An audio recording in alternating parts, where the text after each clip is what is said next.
today's class we discuss about parasitic nutrition in Cuscuta. Last class I have given some running notes for you about the most important points also, and remember that points are most important for your SSC. Choose the correct answer and 1 mark questions.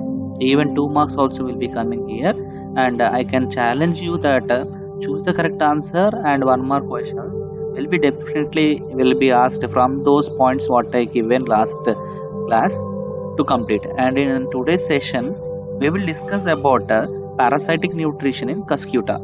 In the old classes we discussed about types of nutrition, and parasitic nutrition is also another type of nutrition. Here if you see a plant, you can see named Hostelria roots, understood, in a Cuscuta plant.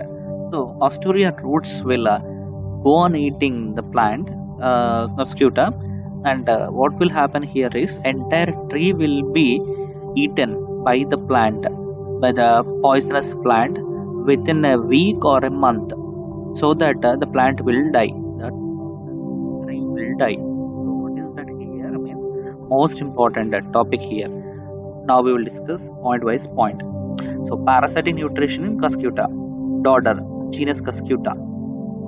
Leafless, it does not have any leaf, understood, it does not have any leaf, it is leafless.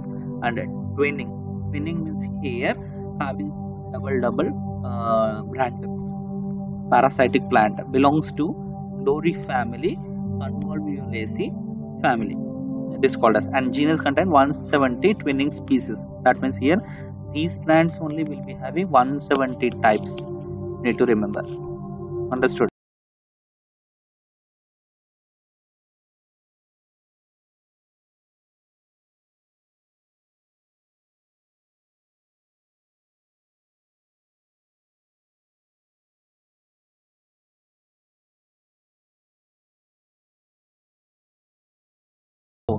You need to remember that which are present in temperate and tropical regions of the world, and India is a tropical region, so here it will also grow. And one more thing you need to remember is that they don't have chlorophyll, so they won't be green in color. So one species is here, Cuscuta reflexa, has been found to have very little amount of chlorophyll and instead absorbs food through Hostelria. They are root-like structures that penetrate the tissue of a host plant and may kill it, understood. So and may kill it, you need to remember that. Slender string-like stems, dodder, may be yellow, orange, pink, brown color except green. Why? Chlorophyll is absent, so green color won't be present. So other than green, yellow, orange, pink, brown. So in this chromoplast is present. So chloroplast is not there means what will happen here? Chromoplast are present in this, understood. Its leaves are reduced to minute scales. Minute scales means here onion plant have you seen, for its scales will be coming, understood. These are called as scales. Like that leaves will be there here. The dodder's flowers in a nodule-like clusters and are made up of tiny yellow or white bell-like petals. Here you can see white bell-like petals. Petals are there here. So like that, these will live on Hostelria with the help of Hostelria, and what will happen here? It just encircles the whole tree like this. It encircles whole tree, and then it completes all the nutrients from the big tree and kill that tree, understood. This is what parasitic nutrition. Parasitic nutrition means here if any organism is there and it is living on another organism and killing that organism, then this type of nutrition is called as parasitic nutrition. For example, snake is there, rat is there. So first snake kills the rat and consumes that rat. So this type of nutrition is called as a parasitic nutrition. But here we have in our syllabus about Cuscuta plant. This will be asked for 4 marks, you need to remember, understood. How it takes all the nutrients means here you need to remember their xylem vessels will absorb maximum water and phloem vessels will absorb maximum food material. So due to this what will happen here? Whole plant will lose its water and food material content. Due to that what will happen? The plant will die. So this only you need to write in your example here, understood. Those are most important. And now we will discuss about nutrition in human beings. How does the nutrition is there here? Till now we discussed about amoeba, till now we discussed about paramecium, till now we discussed about cuscuta. So how does nutrition will be there in human body? You know very well that we have a mouth. These are serial steps here, most important. Sometimes 1 mark will be asked to write the parts serially. Mouth, salivary gland, esophagus, stomach. Stomach is divided into 3 types here: cardiac stomach, fundic stomach, and pyloric stomach. So this is most important here: cardiac stomach, fundic stomach, and pyloric stomach. Next, pancreas, liver, large intestine, which will absorb water from our small intestine, which will absorb food from our body, and rectum and anus. Anus, you know very well. In the morning, you go to lavatory and to remove that waste material, understood, excretory material, which is released through that. And now we will discuss about how these affects, understood. So food is passed through alimentary canal or gut. One by one part is there here. Yes. So this entire is your the buccal cavity region.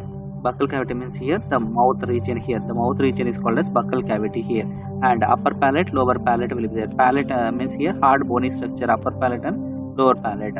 After that, if you see into the mirror, you will see one hanging tongue like structure will be there. That is called as uvula. After that, one more hanging, it is that called as tongue. And next one, here your salivary glands are located. 3 different types of salivary glands are located here to produce saliva. And sometimes while you are eating, you will be getting cough. So that is due to epiglottis, which controls the food not to enter into air passage. Understood? So this will now discuss. So some things are important here for you. What is that here? You will just take food, understood, into your hands while eating. Into your hands you will take some food, and that is called as bolus. Remember, that is called as bolus, B-O-L-U-S, bolus. And after that you will just put that food into your mouth, understood, and you will be chewing that.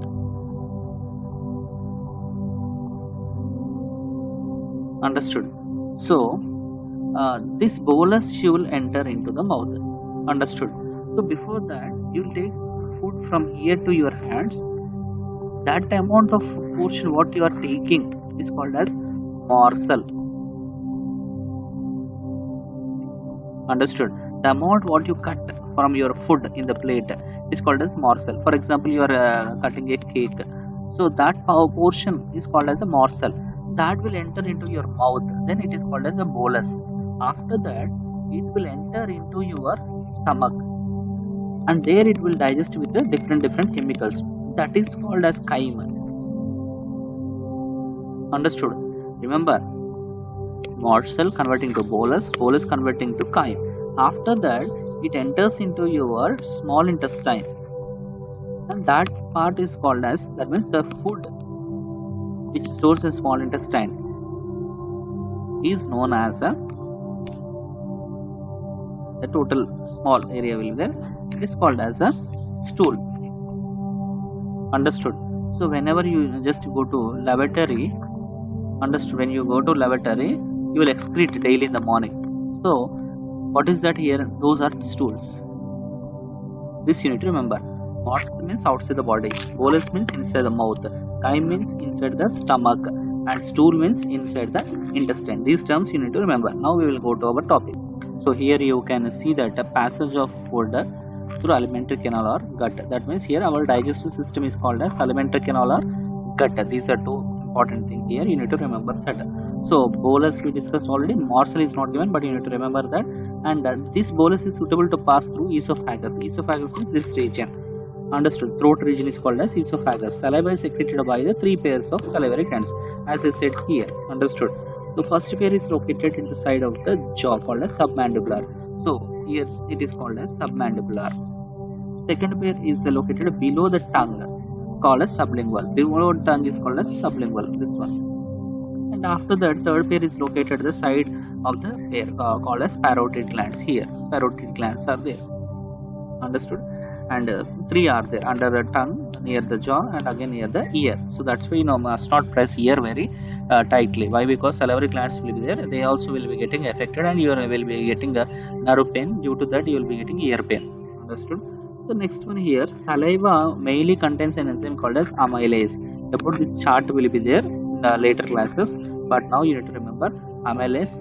It is otherwise called as ptyalin. T is silent here, which helps in breakdown of complex carbohydrates to simple ones. So this is the function you need to remember. What is the function of salivary amylase? They will ask. So it is the breakdown of complex carbohydrates to simple ones.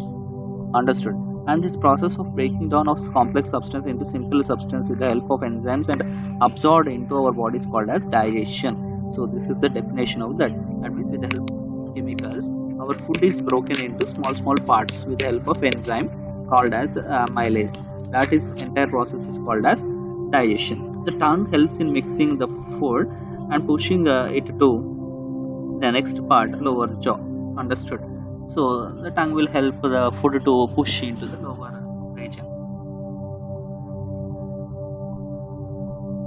We can find out the effect of salivary amylase and carbohydrates to observe what might happen in our mouth. To know the chemical nature of saliva, perform the activity 7 coordination life processes in the textbook. In the 7th chapter we will be having about that. So you will have about the different types of chemicals there with the help of experiment. Understood? So as of today we will discuss this topics only. Understood? 2 topics we discussed about that. You remember about Cuscuta plant we have discussed it, and about human digestive system introduction. Remaining parts we'll discuss in a later class, but you need to remember that you need to draw these diagrams and mention in your fair notes only. Many students are asking to draw, few students are asking to draw whether in rough notes or that. Directly maintain the fair notes, don't waste the notes again. So complete the thing whole in your fair notes only, and again remember to draw this all in your drawing fair notes. You need to draw these 2 diagrams which are most important.